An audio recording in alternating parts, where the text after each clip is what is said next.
எல்லாருக்கும் வணக்கம். இன்றைக்கி நான் சேலஞ்சஸ் பற்றி பேச போகிறேன். ப்ராப்ளம், நம்ம ஒவ்வொரு விஷயமும் பண்ணும்போதும் நமக்கு நிறைய ப்ராப்ளம் வரும். முதல்ல அது ப்ராப்ளம்னு நினைக்கிறத விட்டுட்டு சேலஞ்சஸ்னு மாற்றிக்கணும். சேலஞ்சஸ்னால் நம்ம ஒவ்வொரு விஷயம் பண்ணும்போது நமக்கு யாராவது இடையூறு தடையாக இருப்பாங்க, பிரச்சனையை உருவாக்குவாங்க. அதனால நம்ம செய்ய வேண்டிய காரியத்தை செய்ய முடியாமல் அதுலேருந்து டைவர்ட் ஆயிடுவோம்.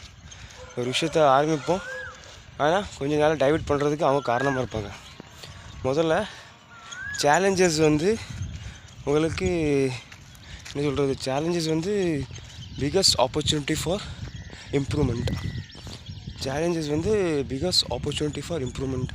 நீங்கள் ஒரு பிரச்சனையை சந்திக்கிங்கன்னா அந்த பிரச்சனையை சமாளித்து தாண்டி வரணும். அது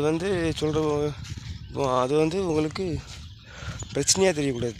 அது எனக்கு ஒரு சேலஞ்சாக தெரியணும். சேலஞ்சாக பார்த்தா தான் அதை நம்ம அதை தாண்டி வர முடியும். அது தாண்டி வரும்போது தான் நீங்கள் அதை ஒரு விஷயத்த பண்ணும்போது டைவர்ட் ஆகாமல் கரெக்டாக அதை நோக்கி பயணிப்பீங்க. அவ்வளோதான், இன்றைக்கி தான் சொல்ல விரும்பினேன். நன்றி, வணக்கம்.